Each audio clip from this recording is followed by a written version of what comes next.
Everyone, welcome to ZKM chemistry classes. तो भाई आज हम बहुत ही प्यारा बेहतरीन सा टॉपिक स्टार्ट करने वाले हैं और आज के हमारे टॉपिक का नाम है मॉलिक्यूलर स्पेक्ट्रोस्कोपी। वाह भाई, आज हम स्पेक्ट्रोस्कोपी स्टार्ट करने वाले हैं। बहुत बेहतरीन टॉपिक होता है सर। ये हमारी यूनिट थर्ड है। पहली बात तो ये जान लेते हैं यूनिट थर्ड हम इसको क्यों कह रहे हैं, उसके बाद इस मॉलिक्यूलर स्पेक्ट्रोस्कोपी को हम स्टार्ट करेंगे। देखिए भाई, बात इतनी सी है, बीएससी फोर्थ सेमेस्टर केमिस्ट्री में हमारा जो बुक है उसका नाम है quantum mechanics and analytical techniques. जब हम इसकी बात कर रहे थे तो हमारे पास ये सारी की सारी यूनिट मिल रही थी हमें। सर 8 यूनिट थी। कौन कौन सी? Atomic structure, elementary quantum mechanics, molecular spectroscopy, UV visual spectroscopy, infrared यानी कि IR spectroscopy, 1H NMR spectroscopy, introduction to mass spectrometry, separation technique. Sir कुल मिलाकर कहने का यह है, इसमें क्वांटम और स्पेक्ट्रोस्कोपी हमें इस पेपर में पढ़नी है। सर बात ये नहीं कि सर बीएससी की बात कर रहे हैं तो बीएससी लेवल से पढ़ने वाले हैं। एक्चुअली हम यहां पर जो भी स्पेक्ट्रोस्कोपी पढ़ेंगे या जो भी क्वांटम पढ़ेंगे वो हमारे लिए हेल्पफुल होगी। चाहे आप आईटी जैम के लिए प्रिपेयर कर रहे हो, चाहे आप नेट के लिए प्रिपेयर कर रहे हो, चाहे आप गेट के लिए प्रिपेयर कर रहे हो, किसी भी कॉम्पिटेटिव एग्जाम की प्रिपरेशन कर रहे हैं, जहां पर ये टॉपिक मिलते हैं सर वहां पर भी आपको बहुत हेल्प मिलने वाली है, बहुत हेल्प मिलने वाली है। क्योंकि हम इन टॉपिक को ना बहुत ही सिंपल तरीके से लो लेवल से बहुत ही अपर लेवल तक जाने वाले हैं विद मतलब हम बोल सकते हैं बहुत ही आसान तरीके के साथ।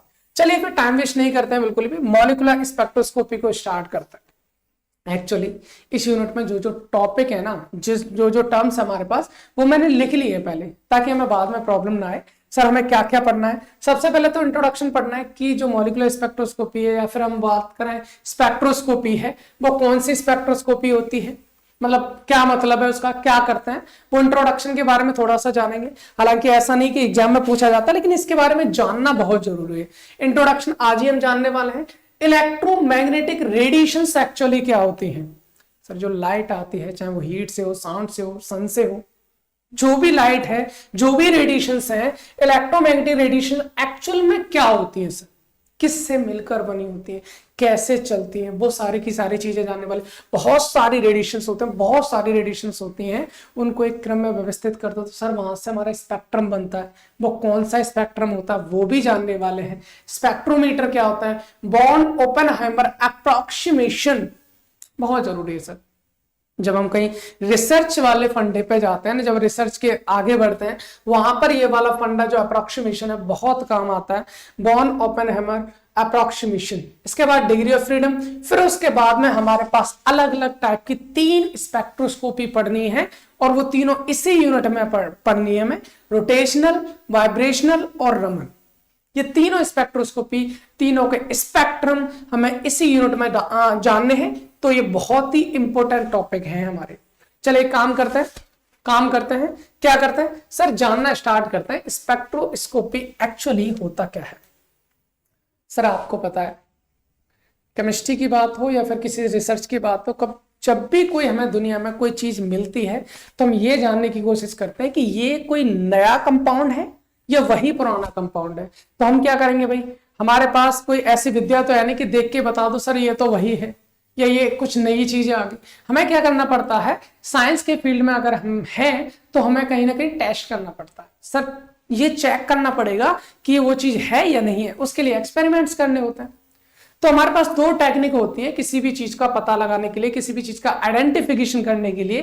क्या चीजें होती हैं भाई? पहले तो हम करते थे कि हमारे पास एक केमिकल मेथड होता था जिसमें हम क्या करते हैं, लैब में लेके आते तो उसमें बहुत सारे जो टेस्ट होते थे रिएक्शंस के थ्रू हम उन टेस्ट को करते थे और बाद में पता चलता था कि ये कंपाउंड है, ठीक है। लेकिन अभी के टाइम में एक मॉडर्न टेक्निक है, मॉडर्न टेक्निक को कहा जाता है स्पेक्ट्रोस्कोपी। और यहां पर कोई भी केमिकल रिएक्शंस की जरूरत नहीं होती है, सिर्फ हमारे पास बहुत सारे इंस्ट्रूमेंट्स बना रखे हैं, उनके बेस पर हम आराम से किसी भी मॉलिक्यूल का आइडेंटिफिकेशन कर सकते हैं कि मॉलिक्यूल कौन सा है, किससे मिलकर बना है, कैसी कैसी इसकी प्रॉपर्टीज हैं, सब कुछ पता कर सकते हैं बहुत कम टाइम में। बहुत बेहतरीन चीज है भाई, ये बहुत बेहतरीन चीज है। अगर हम यहां से बात करें सर स्पेक्ट्रोस्कोपी का यूज कहां होता है, यूज कहां होता है, तो हम लिख सकते हैं used in the identification identification of molecules या फिर हम बोलते हैं आइडेंटिफिकेशन ऑफ सब्सटेंस। अब चाहे वो मॉलिक्यूल हो, एटम हो, कुछ भी हो, आपका जो है वो हो जाएगा। यानी ये सब्सटेंस मतलब मैटर बोल सकते हैं इसको। हम क्या बोल सकते हैं भाई? मैटर। किसी भी मैटर के बारे में कुछ भी पता करना हो, हम स्पेक्ट्रोस्कोपी के पास जा सकते हैं। स्पेक्ट्रोस्कोपी एक टाइप की थोड़ी होती है, बहुत सारे टाइप के। अभी जैसे 3 नाम तो बता दिए हमने। मॉलिक्यूलर स्पेक्ट्रोस्कोपी में वाइब्रेशनल होती है, रोटेशनल होती है, रमन होती है। इलेक्ट्रॉनिक स्पेक्ट्रोस्कोपी होती है जिसमें यूवी विजुअल स्पेक्ट्रोस्कोपी आ जाती है, एनएमआर आती है। बहुत सारी स्पेक्ट्रोस्कोपी होती है, जैसे एक्सरे स्पेक्ट्रोस्कोपी भी होती है। तो इन सब के बारे में जानने वाले हैं भाई। आज हमारा स्टार्टिंग है, पहला दिन है, तो हम जानने वाले हैं स्पेक्ट्रोस्कोपी के बारे में। अगली बात हमको ये जाननी कि स्पेक्ट्रोस्कोपी में एक्चुअली हम करते क्या है ना भाई? हम ये करते हैं, हम ये जानना चाहते हैं इसमें हम क्या करते हैं भाई? Study about the interaction, study about the interaction of electromagnetic radiation with matter। मतलब क्या है? मैटर के साथ इलेक्ट्रोमैग्नेटिक रेडिएशंस का क्या इंटरेक्शन होगा? सर ये इलेक्ट्रोमैग्नेटिक रेडिएशंस क्या होती हैं, इसके बारे में अभी हम जान लेंगे क्या होती हैं। मैटर क्या होता है इसके बारे में हम जानते हैं। भाई मैटर क्या होता है सर? मैटर के बारे में तो पहले से बहुत कुछ जान चुके हैं हम। मैटर क्या होता है भाई? सॉलिड होता है, सॉलिड हो कोई, या लिक्विड हो कोई है, या फिर कोई गैस होता है। सर यही तो मैटर होता है, बचपन से जानते चले जाते हैं।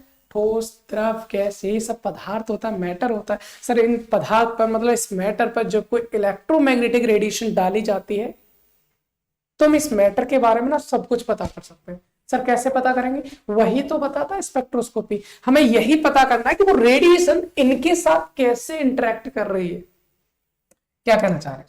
कहना ये चाह रहे हैं, मान लीजिए ये मेरे पास में कोई भी मैटर है, ये मेरे पास में कोई भी मैटर है। अभी मैंने क्या किया सर? मैंने यहां से कोई भी इलेक्ट्रोमैग्नेटिक रेडिएशन डाली, कोई भी इलेक्ट्रोमैग्नेटिक रेडिएशन डाली। कंडीशन क्या हो सकती है सर? मे बी हो सकता है कि जो मैंने इलेक्ट्रोमैग्नेटिक रेडिएशन डाली है वो रिफ्लेक्ट हो जाए,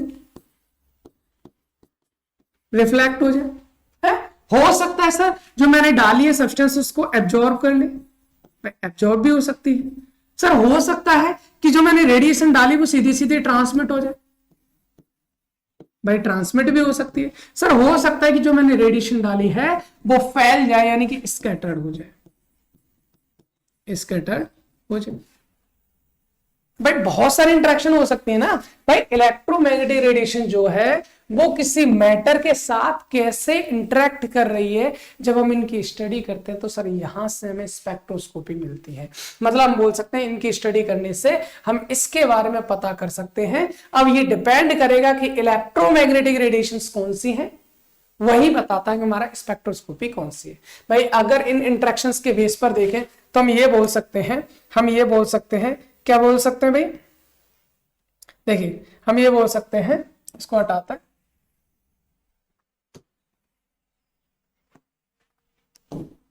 क्या बोलेंगे हम ये बोल सकते हैं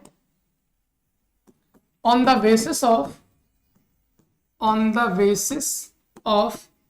above interaction, on the basis of above interactions, spectroscopy of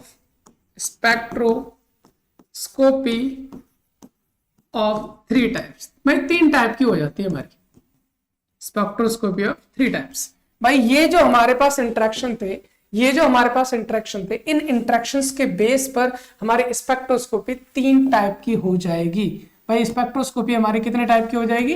3 type की हो जाएगी। सर वो 3 टाइप कौन कौन से है? पहला एब्जॉर्प्शन स्पेक्ट्रोस्कोपी, ठीक है। इसके बाद एक होती है हमारे पास इमिशन स्पेक्ट्रोस्कोपी।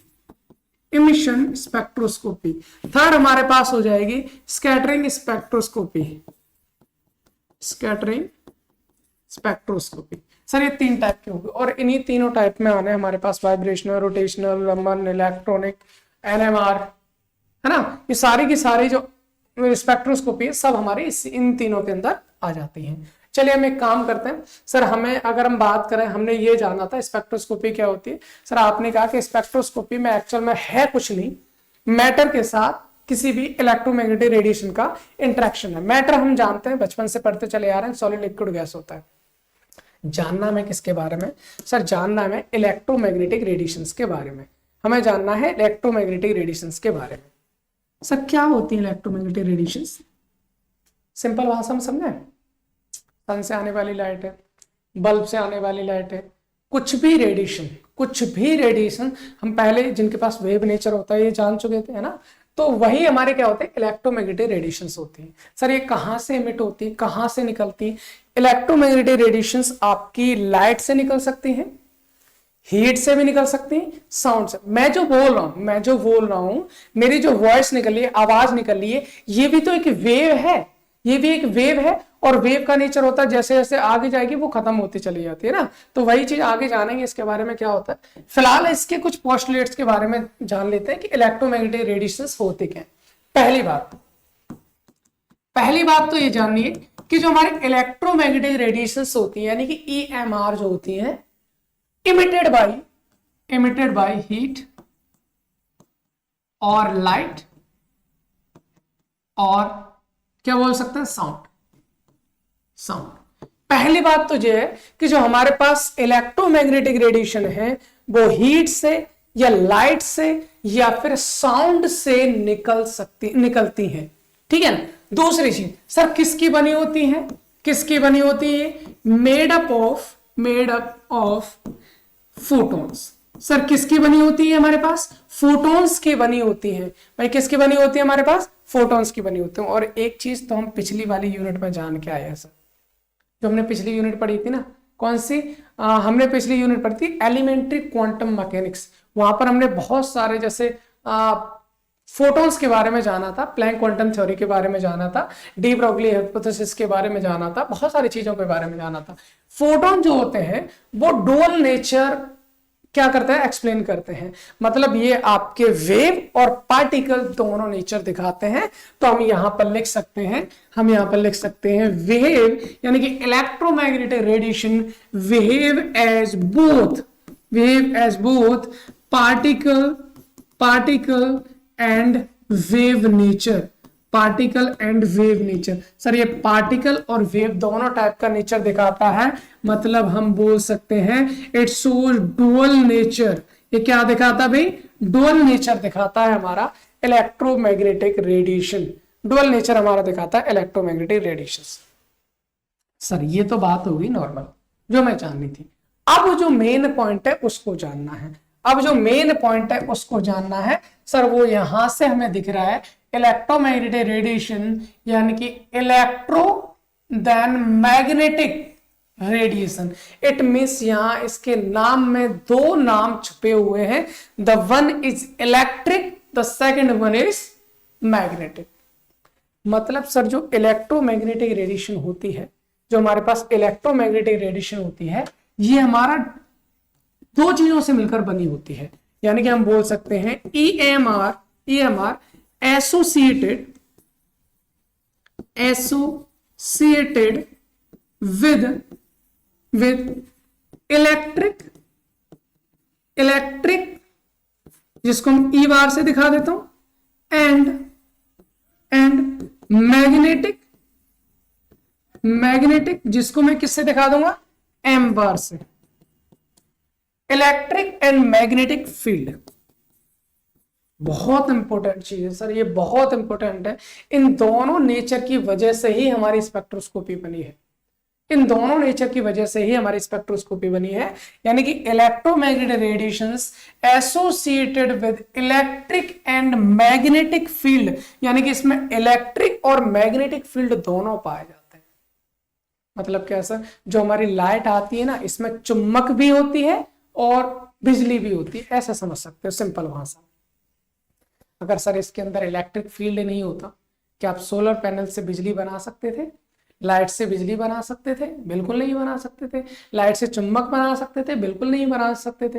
अगर ये ना होते तो सर कहने का मतलब है जो भी हमारे पास रेडिएशंस होती हैं, जो भी हमारे पास इलेक्ट्रोमैग्नेटिक रेडिएशंस होती हैं, उनमें हमारा इलेक्ट्रिक फील्ड भी होता है और मैग्नेटिक फील्ड होता है। और जानने वाली चीज ये है कि both electric and magnetic field exist at 90 degree, और ये दोनों फील्ड एक दूसरे के 90 डिग्री पर एग्जिस्ट करते हैं। किस पर करेंगे भाई? 90 डिग्री पर एग्जिस्ट करेंगे। सर आप कहेंगे 90 डिग्री पर कैसे एग्जिस्ट करेंगे, जरा बताइए कैसे करेंगे 90 डिग्री पर एग्जिस्ट। चलिए यहां पर बात कर लेते हैं कैसे करेंगे। देखिए इसको मैं कुछ इस तरह से समझाने की कोशिश करता हूं। देखिए मैं कुछ इस तरह से समझाने की कोशिश करता हूं। यहां पर जैसे मैंने ये ले लिया, कोई एक्सिस ले लेते हैं लाइक दिस। चलिए ये ले लिया मैंने, ठीक है, ये मैंने क्या एक्सिस ले रखा है, ठीक है। दूसरा एक्सिस भी ले लेता हूं मैं, दूसरा एक्सिस लाइक दिस, या ऐसे लेते हैं, थोड़ा सा तिरछा ले लेता हूँ ताकि आपको इजीली समझ में आ जाए, कोई प्रॉब्लम ना हो पाए, ठीक है ना। ये मैंने तिरछा क्यों अभी बताया, मैं अभी बता दूंगा आपको कैसे। आपको 3 डायरेक्शन लेना है। अभी हम इस चीज को समझने की कोशिश करेंगे। 3 डायरेक्शन मतलब ये मेरी जेड एक्सिस है, ये मेरी मान लीजिए वाई एक्सिस है, ये मेरे पास एक्स एक्सिस है। तो मैंने एक्स को इस तरह से दिखा दिया, ये है ना। अब होना क्या है, मान लीजिए कोई भी मेरी वेव है और वो इस तरह से जा रही है,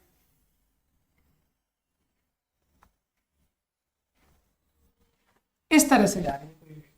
अच्छा वेव जो जाती है इसमें हमारे पास एक फील्ड नहीं है। हमने कहा सर इलेक्ट्रोमैग्नेटिक रेडिएशंस में 2 हमारे पास फील्ड है, एक इलेक्ट्रिक फील्ड है, दूसरा मैग्नेटिक फील्ड है। और जानने वाली बात यह है कि दोनों ही एक दूसरे के 90 डिग्री पे। मान लीजिए ये मैंने कोई एक फील्ड बना दिया, ये मान लीजिए मेरे पास है इलेक्ट्रिक फील्ड है, ये क्या है मेरे पास इलेक्ट्रिक फील्ड।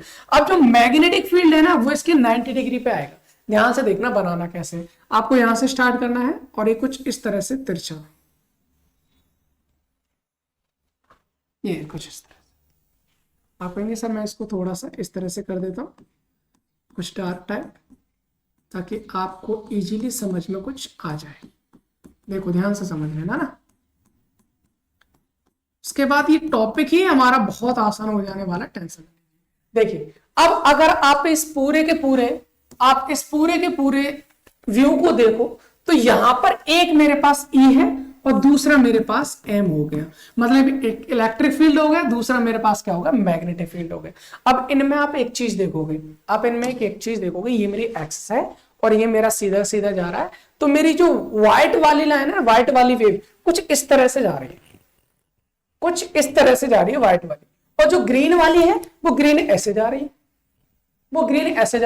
मतलब इलेक्ट्रिक फील्ड अगर ऐसे जा रहा है तो मैग्नेटिक फील्ड ऐसे जाएगा, और इलेक्ट्रिक फील्ड ऐसे है, मैग्नेटिक फील्ड ऐसे है। सर दोनों के बीच में एंगल कितना हो गया 90। दोनों के बीच 90 डिग्री का एंगल लग रहा है, नहीं लग रहा है? आपको खुद लग रहा होगा। एक वेव ऐसे जा रही है, दूसरी वेव हमारी ऐसे जा रही है, और इन दोनों के बीच, अगर इन दोनों के बीच मैं देखता हूं एंगल, तो वो एंगल कितने का नजर आएगा भैया 90 डिग्री का एंगल नजर आएगा। आई होप इतनी बात आपको समझ में आ रही होगी, इसमें कोई भी प्रॉब्लम आपको नहीं होनी चाहिए। सर ये रही इलेक्ट्रोमैग्नेटिक रेडिएशंस की बात। इलेक्ट्रोमैग्नेटिक रेडिएशंस होती क्या है, कैसे दिखती है। अब कहानी हमारे पास अलग आ जाती है थोड़ी। सर अब कहानी हमारे पास अलग आ जाती है, और कहानी आती है कि इलेक्ट्रोमैग्नेटिक रेडिएशंस एक्चुअल में कितनी होती है। सर बहुत होती है।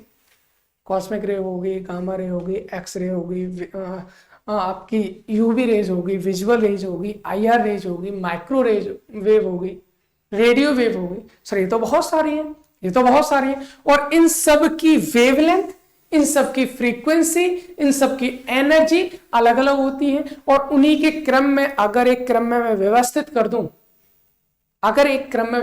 दूं तो मुझे एक सीरीज मिलती है। उस सीरीज को कहा जाता है इलेक्ट्रोमैग्नेटिक स्पेक्ट्रम, उसे कहा जाएगा इलेक्ट्रोमैग्नेटिक स्पेक्ट्रम। सर कैसे बात करेंगे? सबसे पहले बात तो एक सर क्वेश्चन है, आपने कहा सर वेवलेंथ क्या होती है, जरा समझ लो एक बार। जैसे कि मान लीजिए हमारे पास एक वेव बनाई मैंने, ये इस तरह से वेव जाएगी, तो याद रखना, क्या याद रखना सर, कि दो क्रेस्ट के बीच की दूरी को हम क्या कहते हैं, वेवलेंथ कहते हैं। ये मैंने पहले भी बताया, ये मैंने पहले ही बताया होगा। दो क्रेस्ट के बीच की दूरी को हम क्या कहते हैं, वेवलेंथ कहते हैं। यानी वेव की लेंथ, वेव की लंबाई, तरंग की लंबाई, है ना, तरंग दैर्घ्य बोलते हैं इसको। तो ये हमारी वेवलेंथ होती है। तो चलिए हम इसके बाद बात करते हैं कि स्पेक्ट्रम क्या होता है।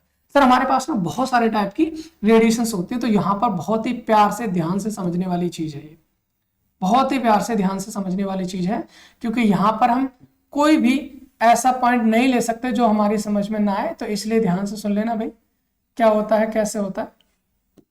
मैं यहां पर लिख रहा हूं कॉस्मिक रे। सबसे पहले मैंने लिखा कॉस्मिक रे, ठीक है। इसके बाद आता है हमारे पास गामा रे, गामा रे, ठीक है। इसके बाद आता है हमारे पास यूवी, नहीं एक्सरे, एक्सरे। इसके बाद आता है हमारे पास एक्सरे, एक्सरे के बाद आता है यूवी, यूवी, यूवी का मतलब होता है अल्ट्रा वायलेट, है ना, यूवी रे। तो आप लिख सकते हो अल्ट्रा वायलेट इसको बोलते हैं। उसके बाद यूवी के बाद आएगा विजिबल, विजिबल रे, है ना, जिसे दृश्य ग्रहण बोला जाता है, विजिबल रे हो जाएगा। विजिबल रे के बाद हमारे पास आता है आईआर, आईआर रे, आईआर का मतलब इंफ्रारेड, ठीक है ना। इसके बाद हमारे पास आता है माइक्रोवेव, माइक्रोवेव, और लास्ट हमारे पास आती है radio wave, radio wave. Sir बहुत इंपॉर्टेंट चीज जानने वाले हैं इस वक्त हम, बहुत इंपॉर्टेंट। शायद ही आपको कहीं पर ये सारी चीजें मिले जो मैं आज आपको बताने वाला हूं। यहाँ पर कॉस्मिक रे, gamma ray, X ray, UV, visible, IR, micro, radio.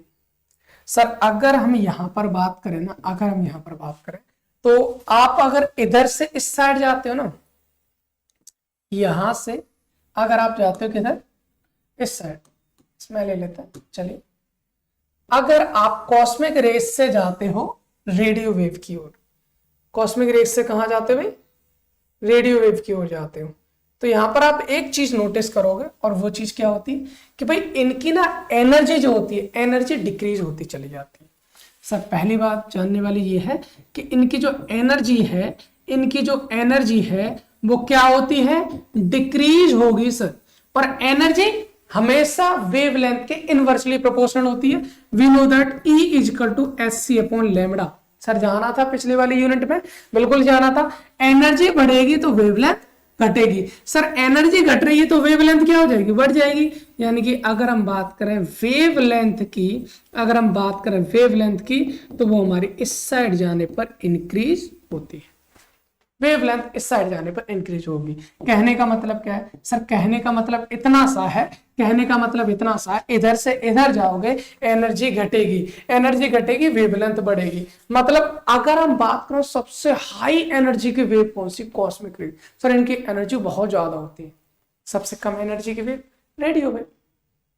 वहीं वेवलेंथ की बात कर दो सर, वेवलेंथ सबसे ज्यादा किसकी होगी, सबसे ज्यादा होगी सर रेडियो की, सबसे कम किसकी होगी, कॉस्मिक की।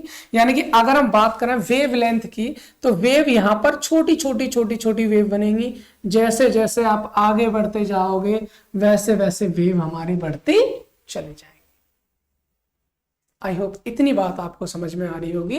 यानी कॉस्मिक रे की एनर्जी बहुत ज्यादा है, फ्रीक्वेंसी बहुत ज्यादा है, वेव नंबर बहुत ज्यादा है, एनर्जी बहुत ज्यादा है, वेव लेंथ हमारी कम हो जाएगी। जैसे जैसे एनर्जी कम होती है वैसे वैसे वेव लेंथ हमारी बढ़ती चली जाएगी। ये हमारे पास एक स्पेक्ट्रम का मेन फंडा होता है, ये हमारे स्पेक्ट्रम का एक मेन फंडा होता है। सर किसकी कितनी होती है वो भी हम जान लेंगे। फिलहाल अब हमें जो बहुत इंपॉर्टेंट चीज जाननी है वो यहां पर सुन लीजिए भाई साहब। क्या जाननी है, क्या करना है सर, इनकी एनर्जी के बेस पे अगर हम देखें कौन क्या काम कर सकता है। सर रेडियो वेव की बात करें तो रेडियो वेव के पास इतनी एनर्जी होती है कि जो हमारे पास न्यूक्लियस होता है ये इसको स्पिन करा सकता है। इसी सेमेस्टर में आने वाली यूनिट्स में NMR नाम की एक स्पेक्ट्रोस्कोपी दे रखी है, न्यूक्लियर मैग्नेटिक रेजोनेंस। वहां पर हम जानने वाले हैं कि कोई भी, कुछ न्यूक्लियस, सभी नहीं, कुछ न्यूक्लियस हमारे स्पिन करते हैं। जैसे इलेक्ट्रॉन होता है ना, इलेक्ट्रॉन क्लॉकवाइज और एंटी क्लॉकवाइज क्या करता है, स्पिन करता है। वैसे कुछ न्यूक्लियस भी स्पिन करता है। अगर कोई न्यूक्लियस क्लॉकवाइज घूम रहा है और उस पर मैंने रेडियो वेव डाल दी तो वो उसको एंटी क्लॉकवाइज घुमा देगा। यानी कि रेडियो वेव के पास इतनी एनर्जी होती है कि वो किसी भी न्यूक्लियर स्पिन को फ्लिप कर सकता है। यानी क्या कर सकता है ये? Nuclear spin flip, nuclear spin को फ्लिप कर सकता है। और सर जो न्यूक्लियर स्पिन को फ्लिप कर सकता है उसको हम पढ़ा जाता है NMR में, यानी कि न्यूक्लियर मैग्नेटिक रेजोनेंस में हम पढ़ेंगे इस चीज को। तो कहने का मतलब यहां से बहुत सारी चीजें क्लियर होने वाली हैं जो हम ऑब्जेक्टिव क्वेश्चंस आते हैं और वहां पर पढ़ा जाता है सर कौन सी वेव किस स्पेक्ट्रोस्कोपी में यूज होती है। वो सारे का सारा फंडा ही यहां से खत्म कर देना, ये किसी बुक में नहीं मिलेगा, इसलिए बहुत सारी चीजें आप ध्यान से समझना। चलिए भाई, पहला फंडा सर हमारे समझ में आ गया। और पहला फंडा हमारे पास क्या था? पहला फंडा सर हमारे पास ये समझ में आ गया कि जो रेडियो वेव थे वो खत्म, ठीक है। दूसरी आती है हमारे पास माइक्रोवेव। दूसरी हमारे पास क्या आती है? माइक्रोवेव। सर माइक्रोवेव का यूज क्या होगा और इसकी एनर्जी? जाहिर सी बात है सर, रेडियो वेव से ज्यादा एनर्जी होगी माइक्रोवेव की। रेडियो वेव से ज्यादा एनर्जी किसकी होती है? माइक्रोवेव की। अच्छा, माइक्रोवेव की एनर्जी इतनी होती है कि किसी भी मॉलिक्यूल को उठा के घुमा सकता है, किसी भी मॉलिक्यूल को उठा के घुमा सकता है। मतलब हम ये बोल सकते हैं सर माइक्रोवेव जो होता है वो हमारा मॉलिक्यूलर रोटेशन करा सकता है। क्या करा सकता है? मॉलिक्यूलर रोटेशन करा सकता है। और इसीलिए यहां से जो हम पढ़ेंगे वो पढ़ेंगे सर रोटेशनल स्पेक्ट्रोस्कोपी। क्या पढ़ेंगे हम? Rotational spectroscopy. बहुत बेहतरीन चीज है सर, ये बहुत बेहतरीन चीज है। माइक्रोवेव हमारा रोटेशनल स्पेक्ट्रोस्कोपी में यूज होगा। मतलब हम बोल सकते हैं सर रोटेशनल स्पेक्ट्रोस्कोपी में कौन सी वेव यूज होती है? हम कहेंगे सर माइक्रोवेव यूज होती है, माइक्रोवेव यूज होती है। ठीक है सर, आगे आ जाइए, थोड़ा सा आगे आइए और इनके बारे में और बात कर लेते हैं। IR का मतलब क्या है सर? IR का मतलब है इंफ्रारेड, इंफ्रारेड वेव होती है। इनका काम क्या है सर? जाहिर सी बात है सर, एक चीज तो क्लियर है क्या कि माइक्रोवेव से ज्यादा एनर्जी इनकी होगी। माइक्रोवेव के पास इतनी एनर्जी थी कि वो मॉलिक्यूल को घुमा सकते थे, लेकिन IR के पास इतनी एनर्जी है कि मॉलिक्यूल को पकड़ के खींच सकते हैं। जे मतलब पकड़ के इधर खींचना इधर खींचना, मतलब खींचा तानी, मतलब इसके अंदर वाइब्रेशंस पैदा कर सकते हैं। मतलब वी कैन से जो हमारे पास IR रेडिएशंस होती हैं ये हमारे पास करती है सर मॉलिक्यूलर वाइब्रेशंस। क्या करेंगे ये? Molecular vibration. और मॉलिक्यूलर वाइब्रेशन करेंगे तो यहां से जो स्पेक्ट्रोस्कोपी होती है वो होती है हमारे पास vibrational spectroscopy. Spectroscopy, vibrational spectroscopy, vibrational spectroscopy यहां से हमें मिलेगी। बेहतरीन है। आगे बढ़ते हैं सर, आगे बढ़ते हैं, थोड़ी सी कहानी हो। अगली हमारी कहानी क्या कहती है सर? अगली हमारी कहानी देखो ये है, बात आती है सर यूवी और विजिबल रेज की। इन दोनों की ये बात करें हम, यूवी और विजिबल, ये दोनों हमारे सेम टाइप के काम करते हैं। ये दोनों हमारे सेम टाइप के काम करते हैं। सर इनका काम क्या है? सर इनका काम है भाई, जाहिर सी बात है इनसे ज्यादा एनर्जी तो इसकी होगी भाई। ये न्यूक्लियस को स्पिन कर सकता है केवल, है ना, उसके स्पिन को बदल सकता है। ये मॉलिक्यूल को घुमा के पलट रहा है, उठक पटक कर रहा है, इसके अंदर और ज्यादा एनर्जी आ गई है, मॉलिक्यूल के साथ खींचातानी कर रहा है। इनके पास इनसे भी ज्यादा एनर्जी, इनसे भी ज्यादा है सर। ये मॉलिक्यूल छोड़ो एटम पे पहुंच जाते हैं, ये एटम के अंदर जाते हैं और एटम के अंदर जो आउटरमोस्ट इलेक्ट्रॉन है ना उनके साथ छेड़खानी करता है। कहने का मतलब इलेक्ट्रॉन को उठाया उनकी लोअर एनर्जी से, उठाकर उन्होंने फेंक दिया हायर एनर्जी पर। लोअर एनर्जी को उठाकर कहां फेंक देते हैं? उसको एनर्जी। आपने सुना होगा ना, क्या सुना होगा सर? इलेक्ट्रॉन का एक्साइटेशन हो रहा है, इलेक्ट्रॉन लोअर एनर्जी स्टेट से हायर एनर्जी स्टेट में चला गया, हमने एनर्जी दी। तो एनर्जी कौन सी देते हैं? एनर्जी देते हैं सर यूवी या फिर विजुअल। यूवी या विजुअल। विजुअल जो हमें दिखाई देती है, बाकी तो हमें कोई सी नहीं दिखाई देती। आप किसी भी वेव को देखो, कोई हमें वेव दिखाई नहीं देती, हमें केवल एक ही वेव दिखाई देती है, दैट इज विजुअल रेज। सही है। अगर हम यहां पर बात करें यूवी, यूवी का मतलब जानते हैं भाई? यूवी का मतलब जानते हैं? यूवी का मतलब होता है अल्ट्रा वायोलेट। अल्ट्रा वायलेट होता है ना, अल्ट्रा वायलेट यूवी का मतलब होता है। अब यहां पर बात करें यूवी और विजुअल क्या करते हैं, ये करते हैं सर हमारे पास इलेक्ट्रॉनिक ट्रांजिशन, इलेक्ट्रॉनिक ट्रांजिशन, ठीक है ना, और वो भी आउटर इलेक्ट्रॉन के साथ खिलवाड़ होता है इनका, आउटर इलेक्ट्रॉन के साथ। तो ये जो इलेक्ट्रॉनिक ट्रांजिशन करता है, इसलिए इसके जो स्पेक्ट्रोस्कोपी है उसको हम यूवी विजिबल स्पेक्ट्रोस्कोपी भी कहते हैं, या फिर इलेक्ट्रॉनिक स्पेक्ट्रोस्कोपी भी कहा जाता है, इलेक्ट्रॉनिक स्पेक्ट्रोस्कोपी, इलेक्ट्रॉनिक स्पेक्ट्रोस्कोपी भी कहा जाता है। चलिए सर इतनी बात समझ में आ गई। आगे हम बात कर लेते सर एक्सरेज की। एक्सरेज की बात करें तो इनके पास एनर्जी जाहिर सी बात है यूवी विजिबल से भी ज्यादा होगी, और यूवी विजिबल से भी ज्यादा है, तो ये तो केवल आउटर इलेक्ट्रॉन को अप्रोच कर रहे थे, ये क्या करते हैं approach inner electron, inner electron, ये इनर इलेक्ट्रॉन के साथ खिलवाड़ करते हैं, उनको उठा के बाहर फेंकते हैं सर। इससे जो हमें मिलता है वो हमें मिलती है X ray spectroscopy, sir X ray spectroscopy हमें यहां से मिल जाती है। आई होप इतनी बात आपको समझ में आ रही है। कॉस्मिक और गामा की बात है सर, कॉस्मिक और गामा रेज तो बहुत ही हाई एनर्जी की वेव है, बहुत ही हाई एनर्जी की वेव है सर। इनकी एनर्जी तो बहुत ज्यादा है, ये क्या है बहुत ज्यादा एनर्जी की है।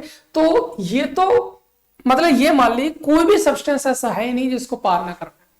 न्यूक्लियस होता है सर, न्यूक्लियस को भी भेदते हुए पार निकल जाती है, ये न्यूक्लियस को भी भेदते हुए पार निकल जाते हैं। हम यहां पर कह सकते हैं सर ये पेनिट्रेट द न्यूक्लियस, ये न्यूक्लियस को भी पार करके निकल जाते हैं सर। यहां से हमें कोई भी स्पेक्ट्रोस्कोपी अभी तक नहीं मिली है, आगे मिलेगी तब के तब देखा जाएगा। फिलहाल आपको मुझे लगता है इस चीज समझ में आ रही होंगी कि इलेक्ट्रोमैग्नेटिक स्पेक्ट्रम क्या होता है। अच्छा एक और चीज जान लो भाई, एक और चीज जान लीजिए यहां पर, अगर मैं वेवलेंथ की बात करूं, मतलब लैम्बडा की बात कर देता हूं, लैम्बडा की बात करता हूं मैं, यहां से लैम्बडा की बात करता हूं कि वेवलेंथ कितनी होगी। तो ये वेवलेंथ मैं आपको यहां पर मीटर में लिखने वाला हूं, इसमें लिखने वाला हूं मीटर में, याद रखना वेवलेंथ इन मीटर। 10⁻⁻12 मीटर से भी क्या होती है, कम होती है हमारी आपकी क्या वेवलेंथ हमारी, किसकी, कॉस्मिक रेज की। गामा रेज की 10⁻12 होती है, एक्स रेज की जो होती है वो हमारी होती है 10⁻10। ओके, यूवी की होती है हमारे पास, यूवी की 10⁻8, 10⁻8 मीटर होती है, ठीक है ना। विजुअल की 0.5 × 10⁻6, IR की हमारी 10⁻5 मीटर होती है। माइक्रोवेव की 10⁻, आपकी हो जाती है कितनी भाई, -3 10⁻2, और यहाँ पर 10⁻+3। ये इसकी हमारे पास वेवलेंथ होती है, किसकी, आपकी स्पेक्ट्रम, ठीक है ना। तो आई होप इतनी बात आपको समझ में आ रही होगी। फिलहाल आज जो हमने किया है वो हमने स्पेक्ट्रोस्कोपी यानी मॉलिक्यूलर स्पेक्ट्रोस्कोपी में ये जान लिया है कि इंट्रोडक्शन पार्ट हमने समझ लिया है, इलेक्ट्रोमैग्नेटिक रेडिएशंस ये जान चुके हैं और स्पेक्ट्रम जान चुके हैं। कल के लेक्चर में हम स्पेक्ट्रोमीटर्स के बारे में जानेंगे, फिर बॉर्न ओपेनहाइमर अप्रोक्सीमेशन के बारे में जानेंगे। तो फिलहाल इस लेक्चर को यहीं समाप्त करते हैं, मिलते हैं आपको अगले लेक्चर में एक नई एनर्जी के साथ, एक नए टॉपिक के साथ। बस आपको एक काम करना है सर, लेक्चर को शेयर करना है, क्योंकि ये टॉपिक बहुत इंपॉर्टेंट है भाई, जहां तक पहुंचाना है वहां तक पहुंचाइए। और मैं आपके साथ बहुत मेहनत करने वाला हूं, सारी की सारी चीजों को बहुत ही सिंप्लीफाई तरीके से लेके आने वाला हूं। तो चलिए फिर मिलते हैं अगले लेक्चर में, फिलहाल के लिए थैंक्स फॉर वॉचिंग।